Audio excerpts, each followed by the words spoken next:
할렐루야. 네, 우리 이른 새벽 우리 주님 전에 오신 믿음의 성도님들 환영하고 축복합니다. 로마서 14장의 말씀입니다. 로마서 14장은 이렇게 시작을 하죠. 믿음이 연약한 자를 너희가 받되 그의 의견을 비판하지 말아라. 이 어떤 사람은 모든 것을 먹을 만한 믿음이 있고 믿음이 연약한 자는 채소만 먹느니라.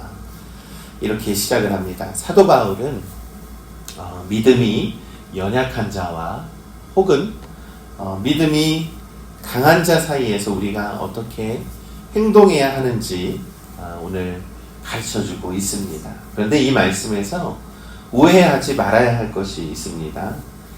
믿음이 연약한 자는 믿음의 양을 의미하는 것이 아니다라는 것이죠. 기도를 많이 했거나 직분이 높거나 하는 수준을 의미하는 것이 아닙니다. 바로 품성과 연관이 있습니다. 또한 믿음이 강한 자는 기도를 많이 해서가 아니라 언제나 하나님의 말씀과 기도로 예수 그리스도의 인격을 닮아가는 수준으로 우리가 이해해야 한다라는 것이죠. 교회 안에서는요, 우리는 다양한 사람들이 함께 신앙생활을 하는 곳입니다. 그래서 믿음의 수준도 다르고 살아온 배경도 다르고 신앙생활도 각자 차이가 있기 때문입니다. 그래서 때로는 이러한 차이가 서로를 비판하거나 판단하게 만드는 원인이 되곤 한다라는 것을 오늘 성경은 말씀하고 있는 것이죠. 실제로 있었던 일 중에 하나인데요. 어느 교회에서 작은 다툼이 있었다고 합니다. 이 성도들이 김장김치를 하는데 이 한쪽은 젓갈을 넣어야 된다. 그리고 또 한쪽은 안 넣어도 된다라고 하는 것이죠. 어찌 보면은 사소한 일일 수도 있는데 이로 인해서 많은 갈등이 생기게 되었다라고 하는 것이죠. 각자 자기 입장에서 상대방을 비판하기 시작을 했고 급기야 교회 안에서 갈등의 골이 굉장히 깊어지게 되었다라는 거예요. 그러면서 서로의 교제가 끊어지게 되었다라는 것이죠. 그러면서 로마서 14장의 말씀을 들어서 우리 지혜로운 그 장로님께서 이렇게 얘기를 했다고 합니다. 우리 서로를 비판하지 말고 사랑으로 우리 품어줍시다. 중요한 것은 우리가 무엇을 먹느냐 무엇을 먹지 않느냐가 아니라 주님 앞에서의 진실한 마음입니다 라는 것이죠. 이 교훈이 바로 오늘 로마서 14장의 말씀의 내용입니다. 여러분, 믿음이라는 것은요, 먼저 하나님 앞에 나의 연약함을 인정하고 나보다 남을 낮게 여기는 태도가 중요합니다. 예수 그리스도의 삶을 우리가 한번 살펴보면 예수님은 항상 연약한 자들과 함께 하셨고 죄인들이나 세리들과 함께 식사를 나누었습니다. 당시 사람들이 문둥병자라고 해서 멀리했던 사람들을 직접 만지시고 사회에서 배척당한 사람들을 예수님은 따뜻하게 품어주셨다라는 것이죠.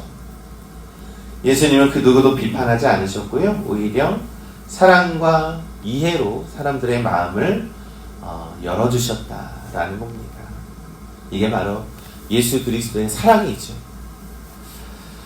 예수님은 마태복음 11장 28절과 30절에 수고하고 무거운 짐진 자들아 다 내게로 오라. 내가 너희를 쉬게 하리라 라고 말씀했습니다. 이 말씀은 우리가 모든 이들을 품고 따뜻한 사랑으로 맞이해주라, 품어주라 라고 하는 거예요.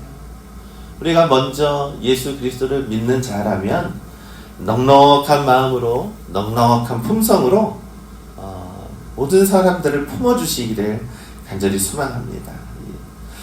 예수님은 다른 사람을 판단하거나 비판하기보다는 그들의 연약함을 친히 담당하시고 그들을 사랑으로 품어주셨다라는 겁니다.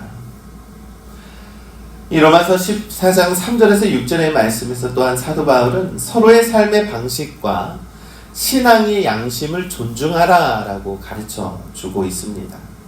이 사도행전 14장 3절의 말씀에 먹는 자는 먹지 않는 자를 업신 여기지 말고 먹지 않는 자는 먹는 자를 판단하지 말라. 이는 하나님이 그를 받으셨습니다. 또한 5절의 말씀에 어떤 사람은 이 날을 전날보다 낮게 여기고 어떤 사람은 모든 날을 같게 여기나니 각각 자기 마음으로 확정할지니라. 여러분, 이 말씀을 좀 더 자세히 살펴보면요, 여러분, 우리는 각자의 신앙과 각자의 신앙의 다양성과 여러 가지의 모습들이 있습니다. 우리가 성격이 다르듯이요, 신앙의 모습도 성격처럼 다양하지요. 중요한 것은요, 우리가 신앙의 행위 그 자체가 아니라 주님을 향한 마음, 즉 우리가 무엇을 하든지 주님을 위하여 행하고 있는가 하는 것이 무엇보다 중요하다라는 겁니다. 이 우리의 신앙은요, 이 획일화된 틀 안에 갇혀 있는 것이 아니라 하나님 앞에서 각자의 믿음에 따라 살아가는 인격적인 그러한 각자의 순종과 믿음의 여정이라는 겁니다. 내가 주님을 사랑해서 정한 생활의 방식이 있다면 그것은 나와 주님과의 사이에 은혜의 교제라는 거예요. 그것을 가지고 다른 사람을 재단할 필요도 없고 비교할 필요도 없습니다. 그리고 또한 다른 사람들 역시 주님 앞에서 다 나름의 확신을 가지고 신앙생활을 하고 있다라는 것이죠. 사도 바울은 그것을 존중하라라고 말씀하고 있는 겁니다. 우리가 해야 하는 일은 나와 다른 신앙의 표본을 비판하거나 판단하거나 업신여기는 것이 아니라 서로를 위해 기도하고 그 다름 속에서 같은 주님을 섬긴다라고 하는 믿음의 공동체를 이루라라는 것입니다. 이 사도 바울은 오늘 본문에서 강조하는 것은요, 서로 다른 습관이 있을 것이고 전통이 있을 것이고 생각의 차이는 얼마든지 있을 수 있다라는 것이죠. 이 성경에서 말씀하시기를 어떤 사람은 특정 음식을 피하는 것이 하나님께 영광이 된다라고 믿는 것이고, 또 어떤 사람은 모든 음식을 감사함으로 먹는 것이 하나님께 영광이 된다고 믿는 겁니다. 중요한 것은 모두가 다 주님을 사랑하는 마음에서 행동해야 한다라는 것을 사도 바울이 가르쳐주고 있는 것이죠. 우리는 모두가 다름을 인정하고 이해하며 품어줄 수 있는 그러한 믿음이 우리에게 필요하다라는 것이죠. 그러면서 사도행전 14장 12절의 마지막 말씀에 이러므로 우리 각 사람이 자기 일을 하나님께 짓고 하리라 라는 겁니다.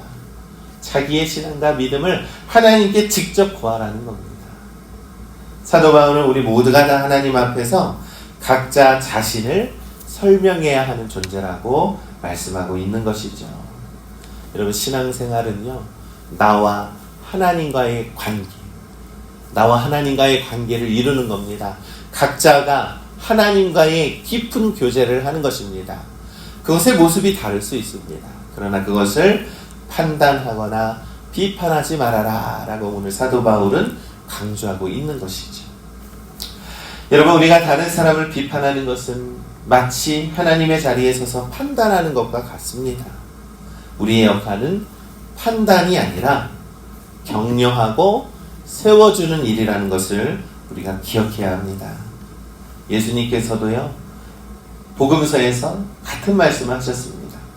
마태복음 7장에 비판하지 말라, 비판받지 아니하려거든 비판하지 말아라 라고 예수님께서 말씀했죠. 여러분, 우리가 상대를 비판하면 결국 그 기준과 잣대가 나에게로 돌아온다라고 경고하는 겁니다. 비판하고 판단하기보다는 그리스도의 사랑으로 품고 이해하며 서로 격려하는 것이 마땅하다. 그것이 신앙인의 모습이라는 겁니다. 우리 믿음의 성도 여러분, 우리가 기억해야 할 것이 있습니다. 교회는요, 완벽한 사람들이 모인 곳이 아니다라는 것이죠. 오히려 불안하고 오히려 서로 좀 다르고 성격도 신앙생활도 생각도 많은 것들도 서로 다른 사람들이 모여 있는 것입니다. 그러나 주님의 은혜로 서로를 품고 함께 격려하고 세워가는 곳 역시 교회라는 것입니다. 그래서 우리가 서로 판단과 비판하기보다는 서로를 위해 기도하고 품어주는 우리 믿음의 공동체가 되시기를 간절히 소망합니다. 로마서 14장 7절과 9절은 이렇게 말씀하죠. 우리 중에 누구든지 자기를 위하여 사는 자가 없고 자기를 위하여 죽는 자도 없도다. 우리가 살아도 주를 위하여 살고 죽어도 주를 위하여 죽나니 그러므로 사나 죽으나 우리가 주의 것이로다. 이를 위하여 그리스도께서 죽었다가 다시 살아나셨으니 곧 죽은 자와 산 자의 주가 되려 하심이라. 아멘. 여러분, 우리의 모든 삶이 주 예수 그리스도를 위한 삶이라는 겁니다. 우리가 살아가든 우리가 어떤 결정을 하든 오직 주님을 위한 마음으로 해야 한다라는 것이죠. 우리가 교회 안에서 봉사하고 우리가 교회 안에서 신앙생활하는 것도 다 주님을 위한 마음으로, 주님을 향한 마음으로 해야 한다라는 것이죠. 그리스도를 위해 살아가는 우리 모두가 되시기를 간절히 소망합니다. 그래서 이제부터 우리가 서로를 바라볼 때 판단과 비판의 시선이 아니라 그리스도의 사랑과 은혜의 시선으로 서로를 바라보고 서로를 품어주는 우리 믿음의 성도님들 되시기를 우리 주님의 이름으로 간절히 축원합니다.